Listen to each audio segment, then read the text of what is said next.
Welcome to the Exhibit A podcast. Hello and welcome to Exhibit A. Today we have Mane back with us to talk about the law. How are you, Mane? Good. How are you doing, Don? Good.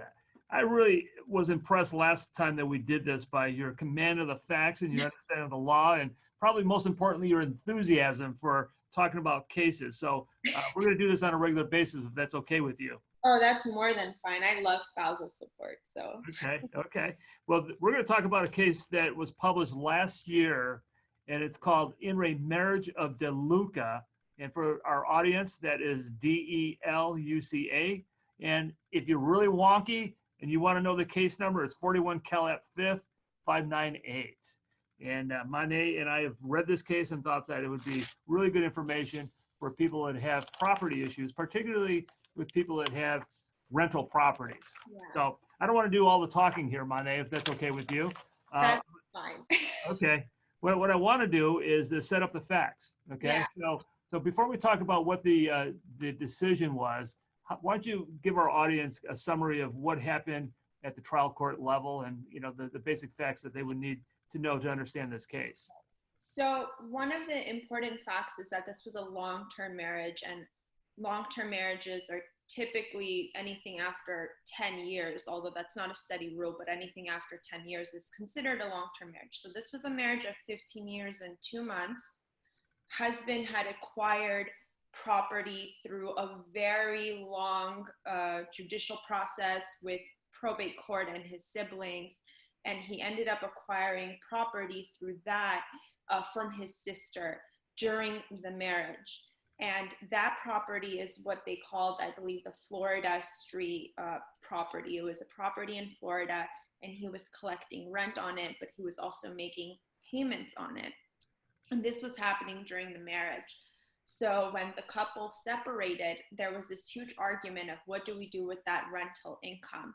Do we calculate that as income that is available for spousal support, or do we reduce it because he's still paying all of this monies on that property to the principal of the loan on that property? And what? So let me stop you there, and let's slow it down. Remember, I'm from the Midwest. Okay, don't talk so fast. Feed me little spoonfuls.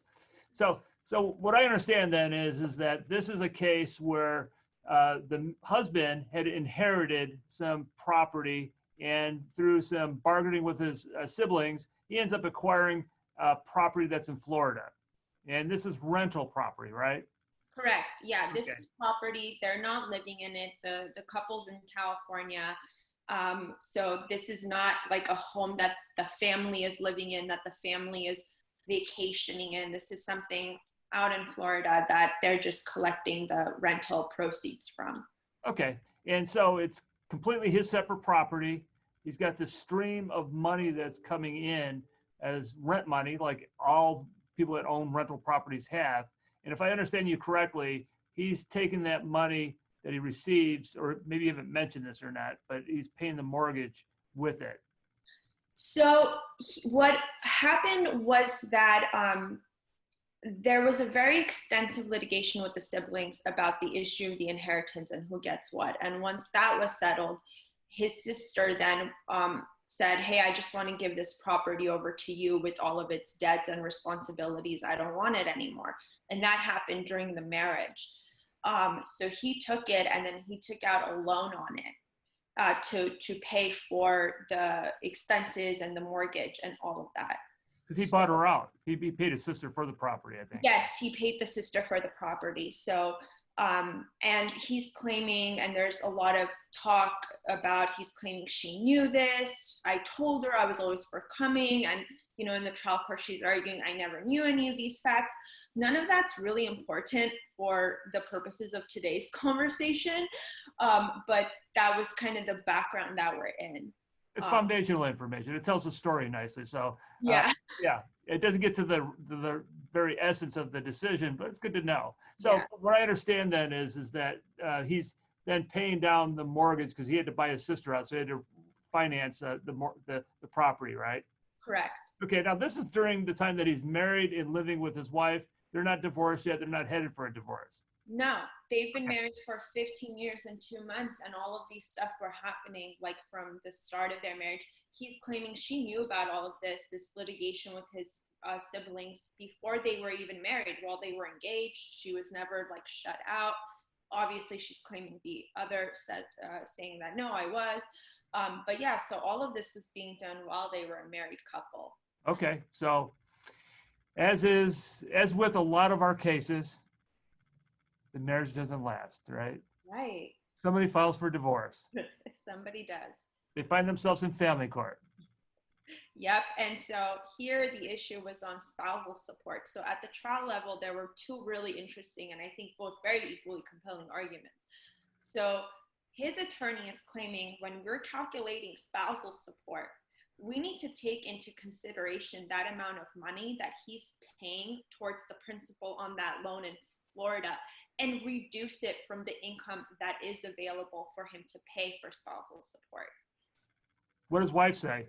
Wife is saying no, because him putting down the money on the principal actually goes back into the home, and they're arguing like he's paying this money to himself a little. It's, helping the equity in the home. It's helping him like be the owner of the home. And so because this is an asset rather than a liability, it should be calculated. And what they did was the trial court sided with the wife and said, we're not going to reduce it.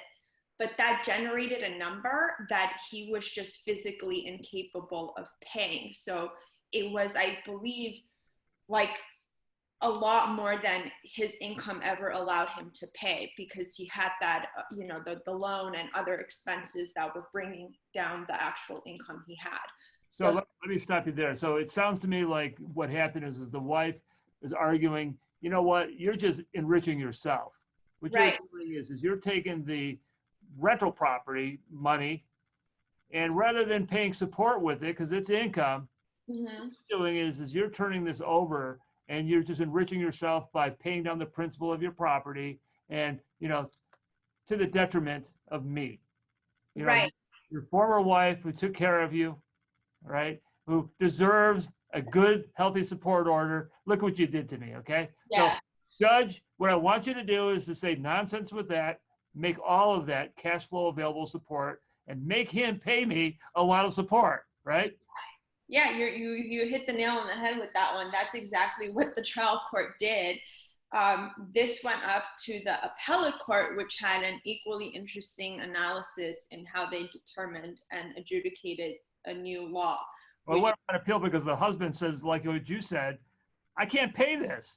What you've done to me is you've said, take all that money, and by the time that I write you a check, I got nothing left. I can't do that. So what are the other arguments that he made up on appeal to he made two really important arguments. One argument was that he said the trial court failed to consider 4320E, which, as 4320 is the code that for spousal support says if it's a long-term marriage, we're going to consider all of these factors, and it's like extensive amount of factors that the court is going to consider and then weigh, because we don't use like a DISO master calculation for spousal support. The court kind of works itself up from bottom to top.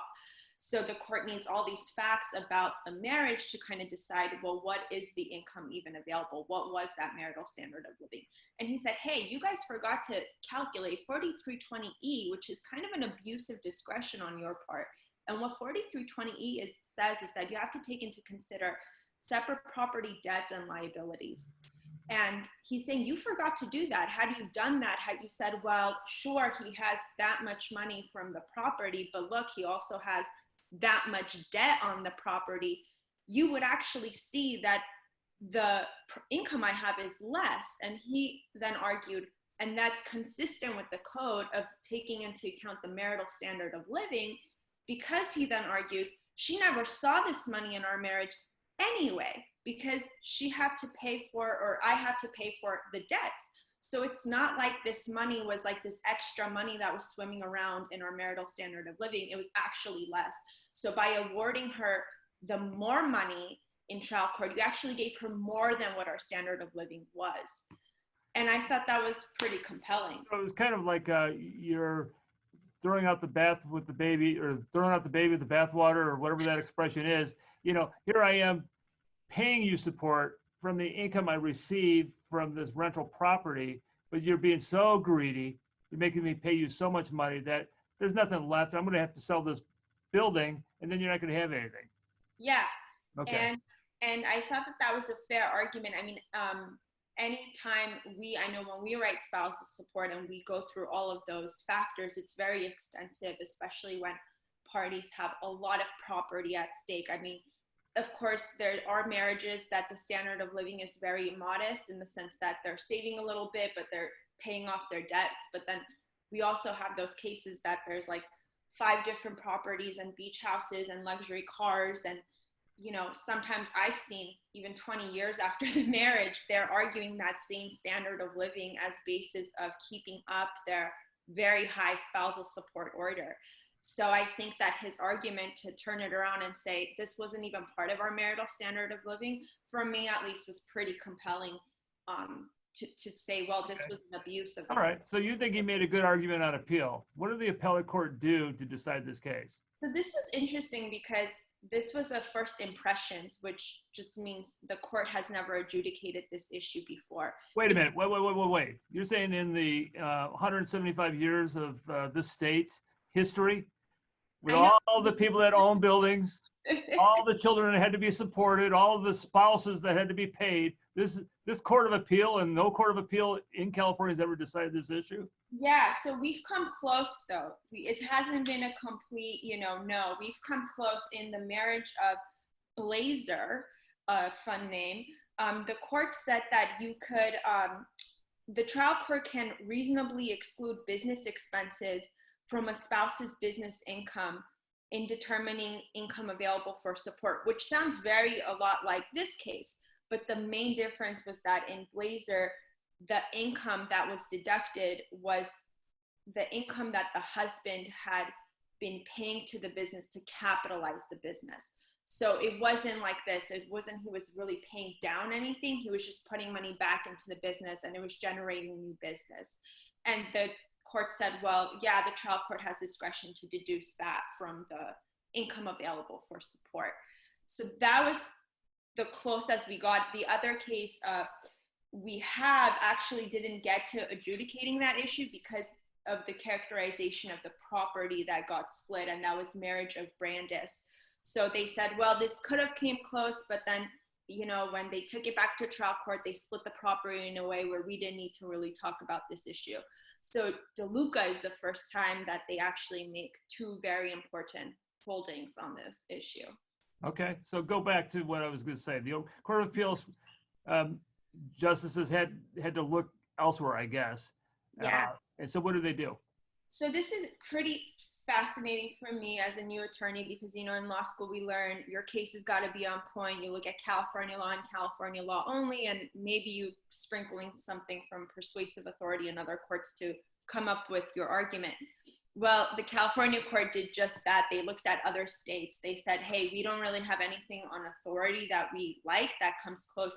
So we're going to see what other states did.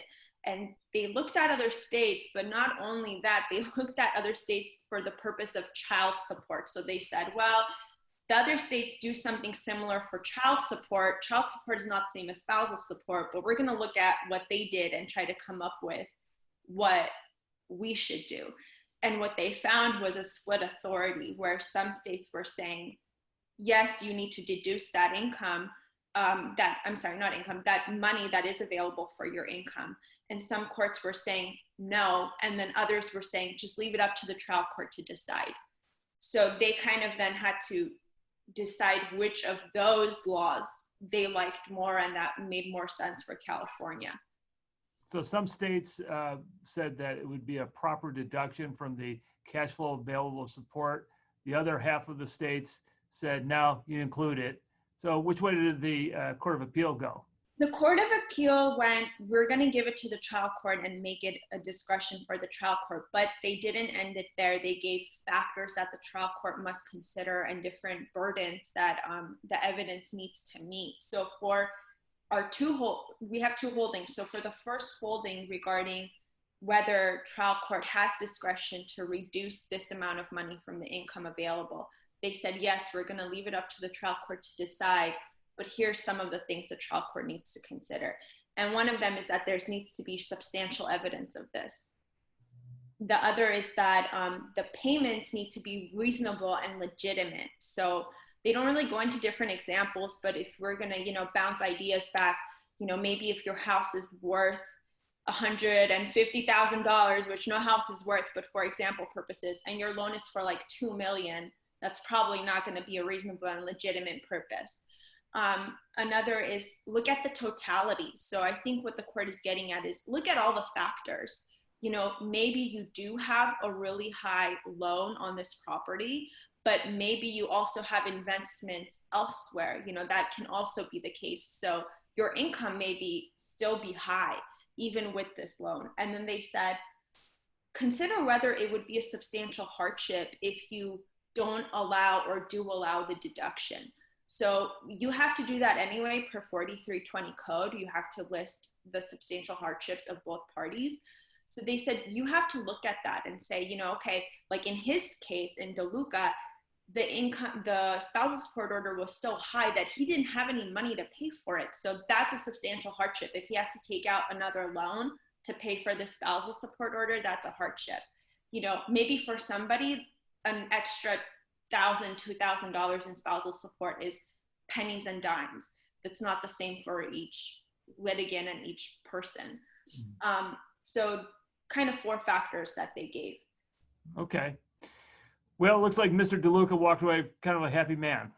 Yeah, but I want to add something interesting that the court does that we don't really see as often courts doing, was they added a caveat, whereas they kind of thought, okay, well, what if now, DeLuca's somebody who really couldn't pay. What if you have a situation where people are like, oh, here's this new law that says if I have money and I'm paying a loan on it, I don't have to, my income will be less. Let me take out a property and put a loan on it. So the court kind of had some foresight in that and said, but also the trial court has discretion to disallow this if there are certain factors. And those were that if you just took out the principal payments only to lower your spousal support orders, and if that the payments were expensive. And for this, they talked about business debts. So if somebody opens up a business and then all of a sudden they have a bunch of business debts, and maybe some are legitimate, some aren't legitimate, but it's lowering down the order. And they're saying, well, this wasn't even reasonably necessary. Like this debt wasn't reasonably necessary to run your business. Then the trial court has discretion to not deduce anything and just to keep your income as is. Okay. Which is fascinating because, we see sometimes where a lot of perquisites are put into people's businesses, and there's double dipping maybe from personal to business assets, and it, that can lower your income. So that was fascinating that the court did that. I agree. I think it's a fascinating case. I think that there's been so many cases that I've had where people have had rental properties, and they always ask me, well, what do you think? I've got to pay this mortgage. Why should that be part of the support or cash available for support? And I've had no good answers, but now I can at least point to this decision and say there's a possibility that the court will agree with you on this. Yeah, it's definitely, I think that it's going to impact a lot of people that are in that situation, that are either with Mr. DeLuca's situation, but also people that maybe do have a lot of multiple properties and multiple ways of getting money. And sometimes, as we know, like the income and the debts don't nicely match up. I remember when I was externing with Judge Pellman, we had a case on this where it was a lot of business expenses, and we were looking at all those expenses, and some of them fit, some of them didn't. So, and he was arguing this. He was like, well, I have all these expenses. Why should my spousal support be so high? So I think this is also the second half of that holding is very interesting in the way we deal with business debts in spousal support orders. Well, let's talk about real life and what the nefarious characters out there do. We do know, because we've all experienced these cases, is that there are people that do pre-divorce planning where they go, I'm about to go for a divorce, and why don't we start prepaying vendors, like, 10 times more than we normally would pay them, kind of a couple of years in advance. Why don't we increase our retained earnings? There's a lot of little tricks that people pull in order to not pay support. So, I think that the Court of Appeal was tiptoeing around those things and saying, that's why we're going to make it discretionary with the court. Am I correct? Yeah, exactly. So they essentially remanded this, so took it back up to child court and said, well, first of all, calculate all the 4320, don't forget 4328, and also see if after that, what happens to the income available.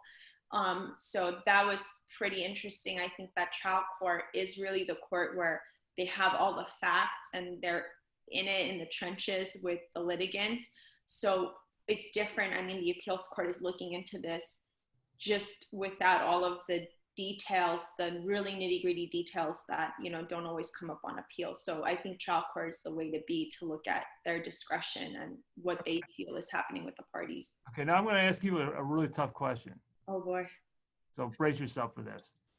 Had this been a child support case, do you think the Court of Appeal would have ruled, or do you think that, this is a compound question actually, do you think that this case can be used for child support matters?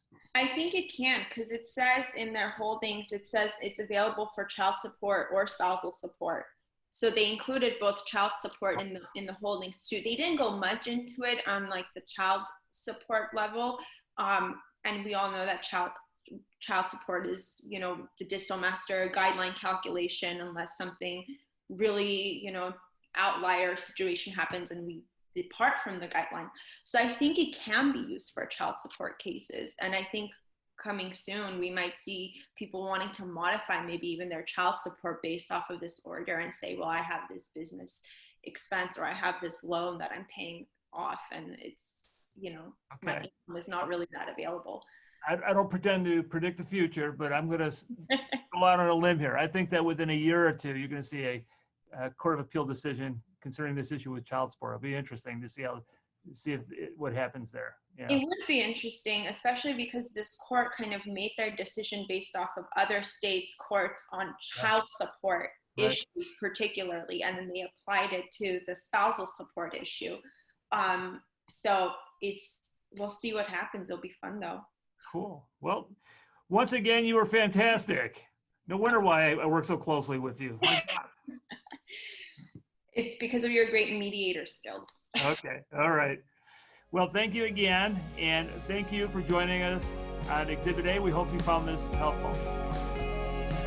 For more information, visit us at PasadenaLawOffice.com.